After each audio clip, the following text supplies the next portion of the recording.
গোয়া মারা খাইবার গেছিলাম। ভালোই ব্যবসা তো শুরু করছস। আরে বন্ধু তুই এত খুশি কে? বন্ধু শাড়ি কিনে আনলাম। ধর বেটা কত নিছে? ভাই ওই গুলিস্তান থেকে কিনতে 500। ধর বেটা এটা আমার কাকা বেচে 300 টাকা করে।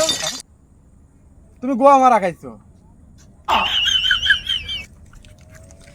হ্যাঁ? কি রে ভাই কই থেকে এলে? ভাই শাড়ি কিনতে গেছিলাম ভাই। শাড়ি কিনলে? দেখি কি শাড়ি? ভাই বুঝনি ভালো সাফা শাড়ি কিনছি ভাই। হ্যাঁ মোটামুটি ভালো কত নিছে? 300। 300? হ্যাঁ। আরে বোকা সুদাই আমাকে গুলিস্তানিকে 200 টাকা করে পাওয়া যায়। মারা খাইছো গুদ মারা খাইছো। হ্যাঁ বন্ধু কই গেছিলি? গোয়া মারা খাইবার গেছিলাম। ভালোই ব্যবসা তো শুরু করছস। নিজে না পাই চাদর নিয়ে ঘুরতে আসিস না, ব্যবসার ভালো একটা সিস্টেম করছিস। হ্যাঁ